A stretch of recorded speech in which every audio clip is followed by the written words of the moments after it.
Assalamualaikum warahmatullahi wabarakatuh. Bismillahirrahmanirrahim. Alhamdulillahirabbil alamin. Wa bihi nasta'inu ala umurid dunya waddin. Wassalatu wassalamu ala asyrafil anbiya'i wal mursalin sayyidina wa maulana Muhammadin wa ala alihi wa sahbihi ajma'in. Subhanakallahumma la ilma lana illa ma 'allamtana innaka antal alimul hakim wa tub 'alaina innaka antat tawwabur rahim. Wala haula wala quwwata illa billahil aliyyil azim. Amma ba'du. An Abi Hurairah radhiyallahu anhu. Hadis riwayat Abu Hurairah radhiyallahu anhu qala. Abu Hurairah berkata atau meriwayatkan, qala Rasulullah sallallahu alaihi wasallam. Rasulullah bersabda, kanat Banu Israil, orang-orang Bani Israel itu dulu, kanat itu fi'il madhi, maknanya dulu orang Bani Israel itu yaghtasiluna uratan, punya kebiasaan kalau mandi itu telanjang. Ya, ada pertanyaan, mosok mandi gak telanjang? Ini artinya bahwa ya dari dulu orang mandi itu telanjang. Tapi Bani Israel itu punya kebiasaan pada saat mandi itu yang guru ba'duhum ila sau'ati ba'din. Nah, kalau mandi itu bareng-bareng terus satu sama lain itu melihat barangnya. Sau'ah itu kemaluannya. Tapi terus bareng-bareng terus delok-delokan. Nah, itu kebiasaannya Bani Israel. Zaman Nabi Musa itu budaya mandi bersama, saling melihat auratnya. Itu menjadi tradisi masyarakat Bani Israel. Wa kana Musa alaihi salam. Tapi Nabi Musa alaihi salam yaghtasilu, selalu mandi wahdahu, sendirian. Nabi Musa merasa risih, terus bareng-bareng terus belok-belokan.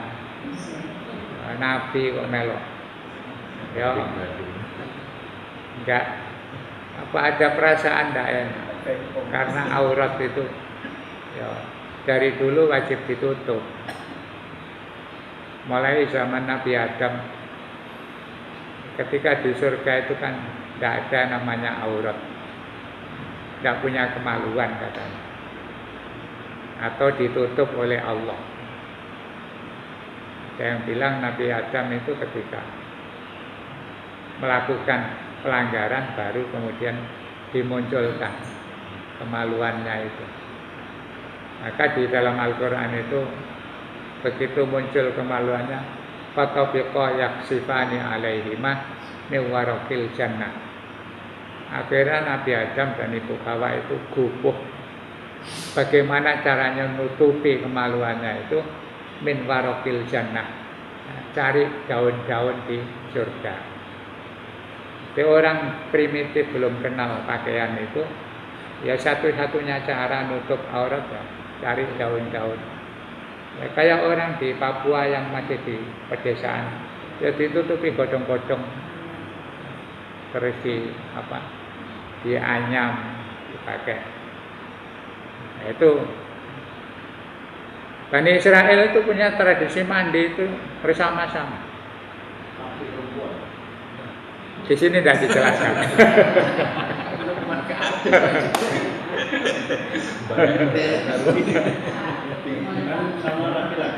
Laki-laki ya.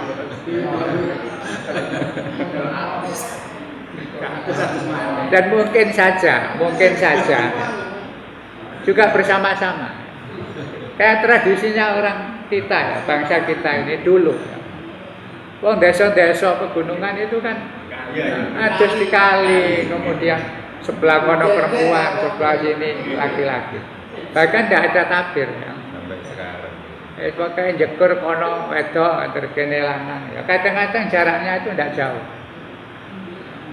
Nah, untuk orang-orang yang punya rasa malu, kadang-kadang terus ya cari tempat sembunyi, bono di balik batu, bono ngene apa itu wit-witan sing.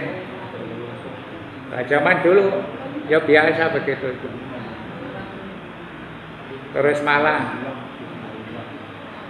Wadi Wonocolo saja mungkin tahun berapa itu Dulu ya. ya. Masih bisa. Dan Jokur kali ya bareng. Kok misalnya buang air besar zaman setelah ada jamban ya namanya.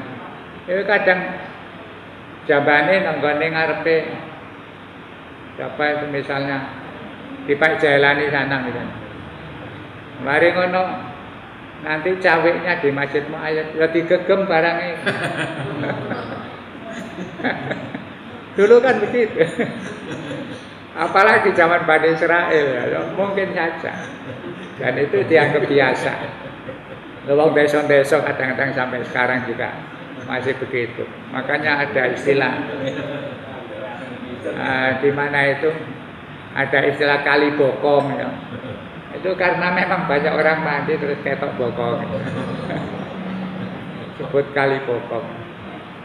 Zaman Bani Israel kata Rasulullah, waktu zamannya Nabi Musa itu biasa orang mandi bareng-bareng terus delok-delokan. Nah, Nabi Musa malu.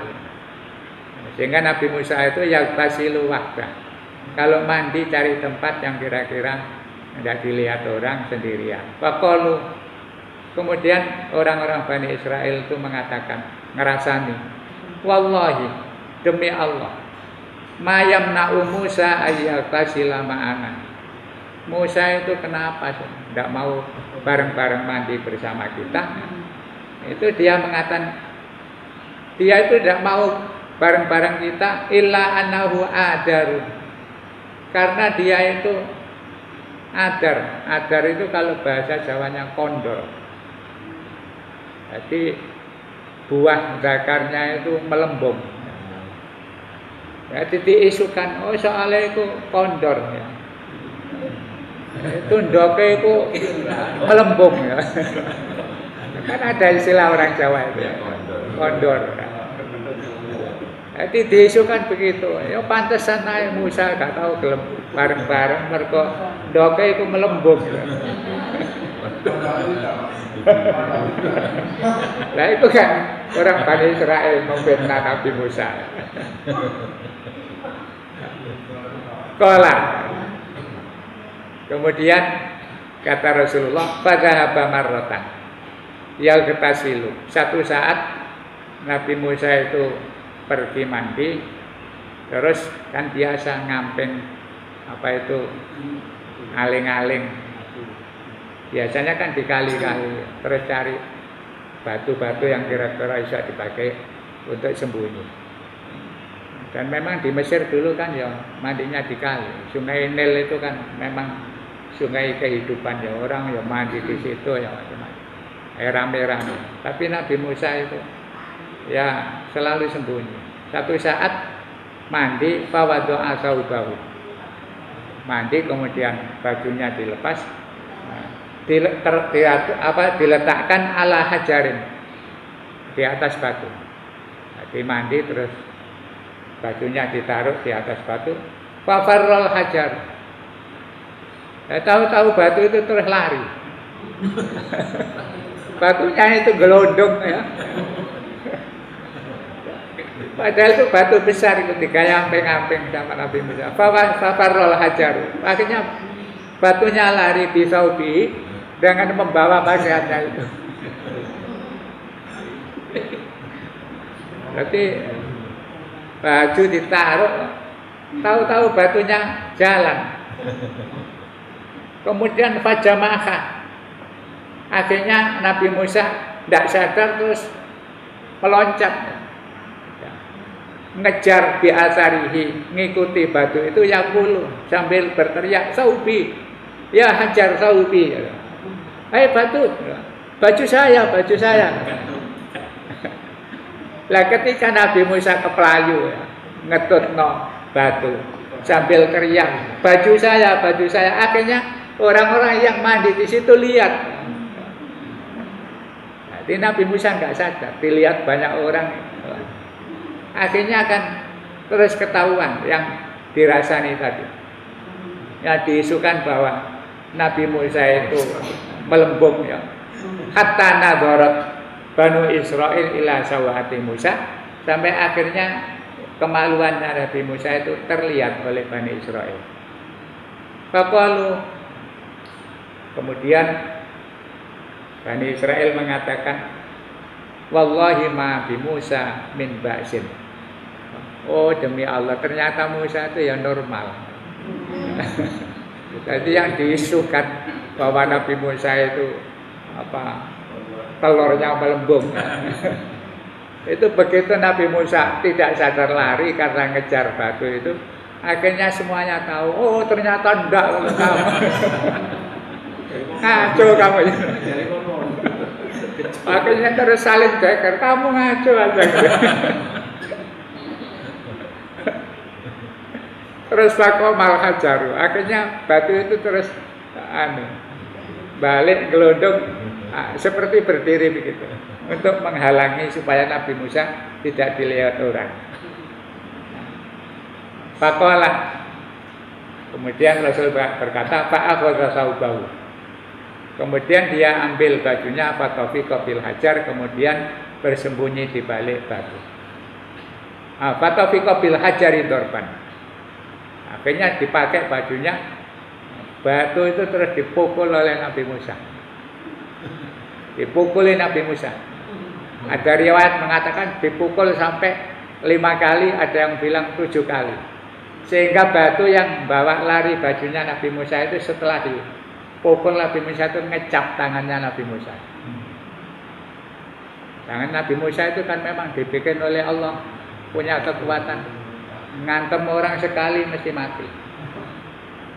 Yang di Al-Quran dikatakan faida batastum jabbarin.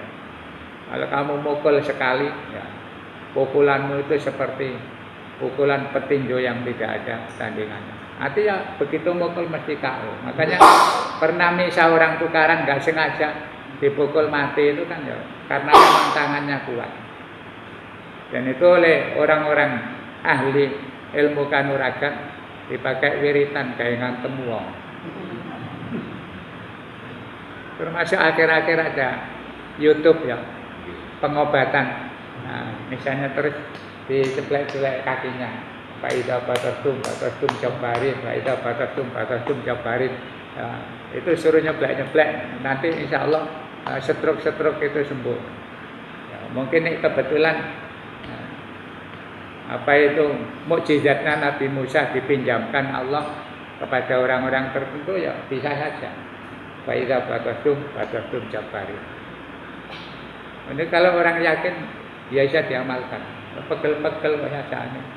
Dalek tukang pijit tangel wayahe corona. Dikepuki dhewe faida batastum jabbarin. Yang baton nek mari nyambut gawe pekel-pekel kata Pak Ida batastum.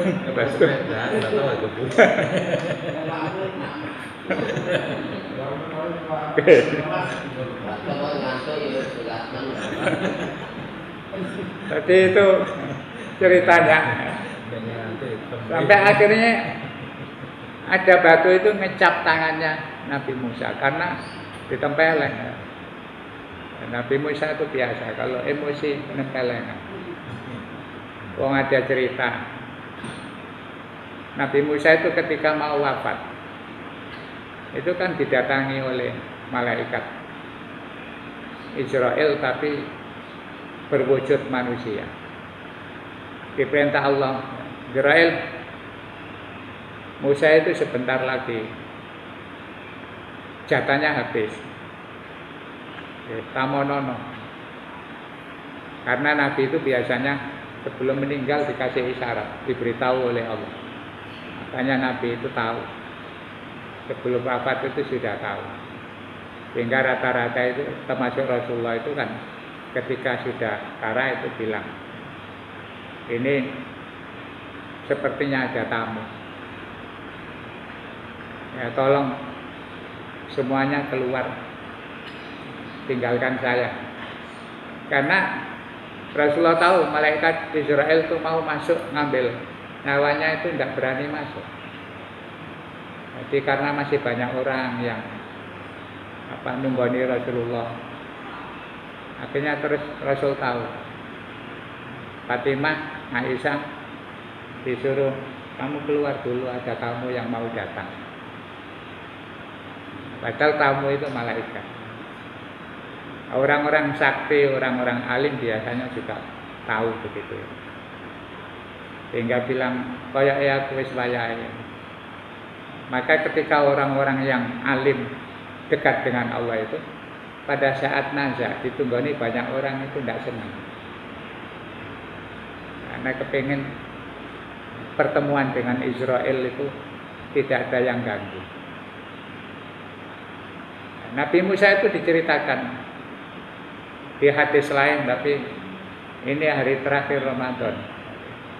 Saya ceritakan sedikit aja. Didatangi malaikat Israel itu berwujud manusia. Datang kata Nabi Musa, Nabi Musa, saya diberitahu Allah Anda akan mati. Akhirnya malaikat Israel ditempeleng sama Nabi Musa. Malaikat ditempeleng. Karena dia tidak tahu. Jadi selain menjelma berwujud manusia itu, menurut Nabi Musa ini orang kurang ajar. Masuk rumah sudah nggak izin, misalnya gak ngebel, gak apa.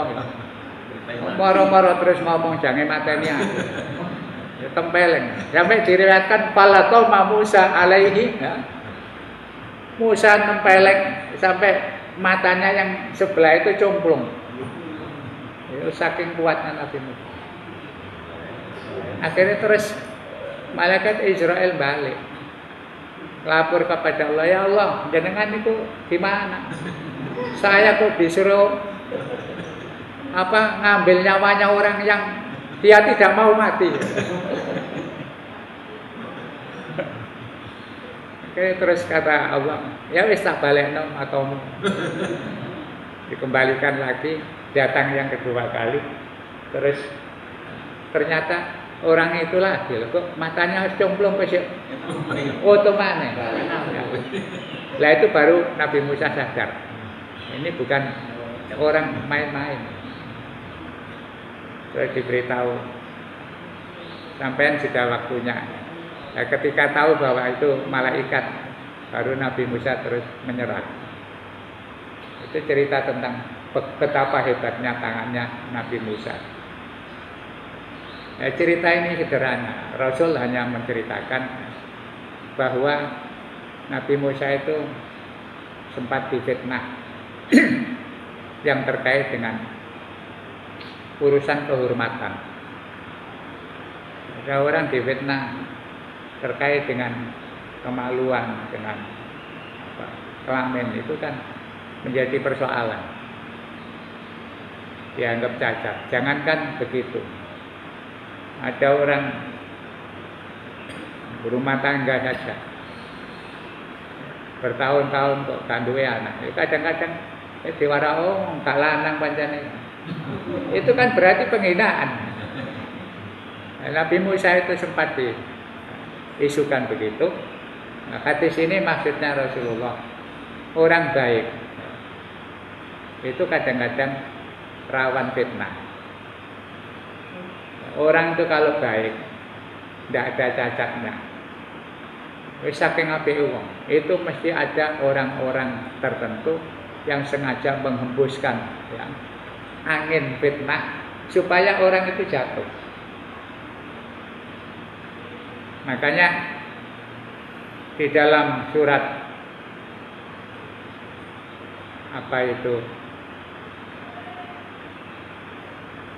Mu'awwidzatain, Qul a'udzu birabbin nas, malikin nas, ilahin nas, min syarril waswasil khannas. Oh, satunya Qul a'udzu birabbil falaq, min syarri ma khalaq, wa min syarri ghasiqin idza waqab, wa min syarri nafatsati, wa min syarri hasidin idza hasad. Itu kata Rasulullah, orang itu kalau bisa sepanjang hidup itu ta'awud, membaca isti'adzah atau minta perlindungan kepada Allah dengan membaca Mu'awwidzatain, 2 alat perlindungan. Dari dulu sudah ada alat perlindungan. Sekarang ada APD. Apa ya APD? Alat pelindung diri. Ya. Zaman Rasul itu sudah ada APD, tapi bukan APD lahiriah, APD batiniah. Qul a'udzu birabbil falaq. Katakan a'udzu birabbil falaq. Saya berlindung kepada zat yang menguasai alam semesta. Min syarri ma khalaq. Dari apa saja ciptaannya yang membahayakan. Wa min syarri ghasiqin idza waqab. Itu sampai di akhir kan wa min syarri hasidin idza hasad. Dan saya berlindung dari orang-orang yang hasud, ya. Hasidin idza hasada. Orang yang sedang memberlakukan rasa hasudnya. Jadi hasidin idza hasad, orang itu semua punya potensi untuk hasud kepada orang lain. Punya potensi untuk hasud, iri. Semua orang itu punya potensi begitu. Tapi ada yang ketika punya potensi iri itu dia tidak melakukan. Tapi ada yang dasar sudah punya potensi iri terus itu diwujudkan. Di Al-Quran bilang wa min syarri hasidin, berlindunglah ya, dari kejahatan orang-orang yang punya hati hasud idza hasada, ketika dia action untuk menghasudi kamu. Nah, hadis ini kesimpulannya adalah yang pertama, manusia itu sebaik apapun itu ada peluang untuk difitnah orang. Bahkan di dalam hadis Nabi dikatakan kullu dzi nikmatin maksudun. Setiap orang yang mendapat nikmat itu mesti ada yang hasud. Makanya kalau kita dapat nikmat apapun terus ada yang hasud itu ya gak usah dipikir. Lagune urip. Namanya orang sukses ya mesti ono sing ngiri. Biasa. Nah, caranya dia ta'awud, qul a'udzu birabbil falaq. Kalau sudah, maka orang dulu itu menganjurkan wiridan. Ya. Habis salat maghrib baca qul a'udzu birabbil falaq dan qul a'udzu birabbin nas minimal 3 kali. Habis salat subuh juga begitu. Jadi habis maghrib itu untuk antisipasi bahaya di waktu malam. Sampai subuh bangun, nanti habis salat subuh itu juga baca qul a'udzu birabbil falaq, qul a'udzu birabbin nas minimal 3 kali. Sehingga sepanjang hari itu aman. Karena manusia tidak luput dari yaitu ya fitnah, ya orang hasud, ya orang yang bikin macam-macam. Jadi kata Rasulullah, hidup itu biasa, begitu itu. Dihasuti, difitnah. Ya memang begitu, tidak ada orang masih sebaik apapun itu mesti ada orang-orang yang ya, bikin fitnah. Jadi gak usah ngersul, gak usah aku kurang apa ya, api ingin kok sih difitnah wong. Gak bisa begitu. Nabi wae difitnah. Ini Nabi Musa, Rasulullah sendiri itu loh, banyak difitnah orang. Kurang api apa? Allah sebutkan khairul bashar, sebaik-baiknya manusia. Tapi ngono itu ya sih banyak yang memfitnah. Kalau kita mendengar ada difitnah orang terus wis ta'awud saja, kalau bisa direspon. Kok tambah ngelambra kemana-mana, tambah dicari-cari.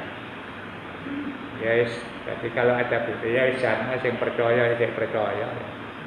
Sing gak Allah gak turu jare wong Jawa. Ya Allah turu lah ya kokot donya.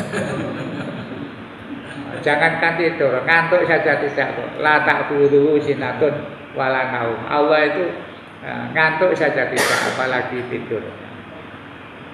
Tapi sudah menjadi paribasan. Ya ada orang anu terus wis jarno Gusti Allah gak turu. Ya kan pian Gusti Allah gak turu. Tapi itu sudah menjadi apa istilahnya ucapan masyarakat. Yang kedua, israru Bani Israel alal ma'asi balagha kullu muntaha hatta annahum yatasiluna uratan yang tajuru ba'dhum ba'dhum. Jadi Bani Israel itu kelewat batas dalam melanggar apa itu aturan. Ya kalau zaman manusia primitif misalnya adus bareng itu biasa, tapi ini sampai terus belok-belokan. Pemane terus ngukur. Dibanding-banding oh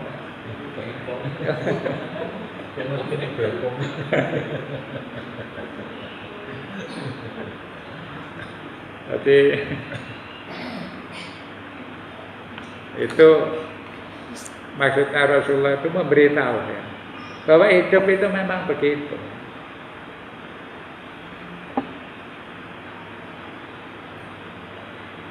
Kemudian ada peristiwa ketika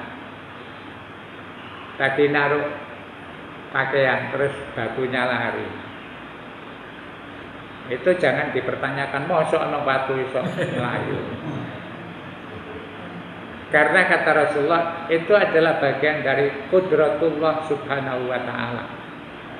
Itu bagian dari kekuasaan Allah ala firaril hajar. Bisa menggerakkan batu kal basyari. Seperti manusia. Jadi Allah itu apa saja digerakkan. Itu bisa. Saya memperhatikan sekarang ini juga manusia ini ya, sak donya. Dengan adanya corona ini, perhatiannya itu fokus kepada corona. Berarti semuanya mengantisipasi corona itu luar biasa. Padahal Allah bikin manusia mati itu bukan hanya karena corona. Tapi mergo akale wis terlalu banter. Bagaimana menghadapi corona ini, semuanya itu lupa dengan peristiwa yang lain. Akhirnya kan karena ada corona ini, penyakit-penyakit yang lain itu lewat dari perhatian medis. Kadang ada orang batuk sedikit sudah corona. Padahal ya pancen kejadian batuk pilek. Nanti ada orang mati sudah curiga. Ini mati bergopong. Dihubung-hubungkan corona. Semuanya itu corona. Lupa kekuasaan Allah yang lain.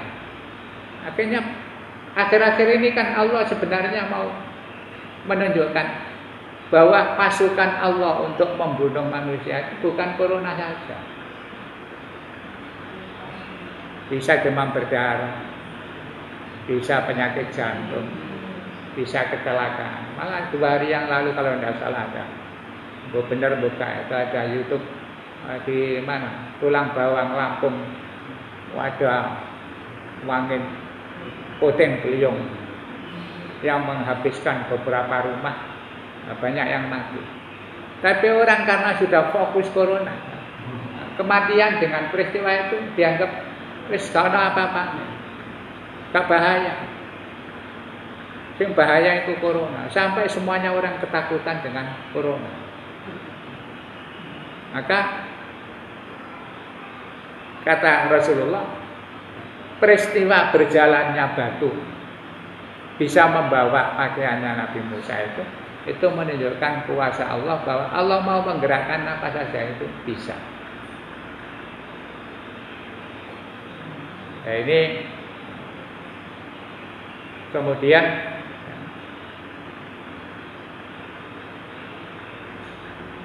di balik itu juga menunjukkan kasratul mukjizat. Banyaknya mukjizat li Bani Israel kepada Bani Israel liqaswati qulubihim, karena kerasnya hatinya Bani Israel.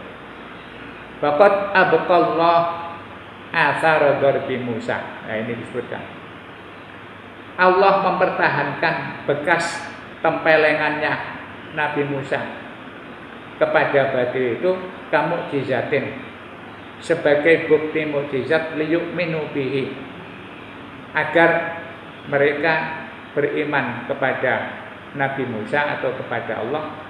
Wa yabra'u Musa alaihi salam, dan kemudian membersihkan nama baiknya Nabi Musa. Jadi cerita tentang Nabi Musa, telurnya melembung itu karena sudah ada bukti nyata ini, supaya dikenang bahwa cerita-cerita orang dulu-dulu itu gak benar. Ini memang terkenal. Bani Israel itu banyak mukjizat yang diturunkan. Apa saja? Nabi Musa itu yang punya tongkat, yang punya tangan yang bisa bersinar. Belum nabi-nabi sebelumnya. Banyak mukjizat-mukjizat karena saking kerasnya masyarakat Bani Israel. Hati-hatinya itu gak kena dilut. Mungkin ini saja. Baik, terakhir kita akhiri. Bismillahirrahmanirrahim. Hamdan yuwafi ni'amahu wa yukafi'u mazidah. Ya Rabbana lakal hamdu kama yanbaghi li jalali wajhika wa 'azimi sultanik. Allahumma shalli wa sallim ala sayyidina Muhammadin wa ala ali sayyidina Muhammad. Alhamdulillahi rabbil alamin. Allahumma arinal haqqa haqqan warzuqna ittiba'ah wa arinal batila batilan warzuqna ijtinabah. Allahumma nawwir qulubana bi anwari ma'rifatik waftah lana futuhal arifin wa hab lana kama wahabtahu min ibadika sholihin wasta'milna fi ta'atik waj'al lisanana ratatan bi dzikrik. Allahumma sahhidna fid dunya wa rabbina fil akhirah wa basyirna bi uyubin nufusina. Rabbana atina fid dunya hasanah wa fil akhirati hasanah wa qina adzabannar. Wa sallallahu ala sayyidina Muhammadin wa ala alihi wa sahbihi wa sallam. Subhana rabbika rabbil izzati amma yasifun wa salamun alal mursalin walhamdulillahi rabbil alamin. Assalamualaikum warahmatullahi wabarakatuh.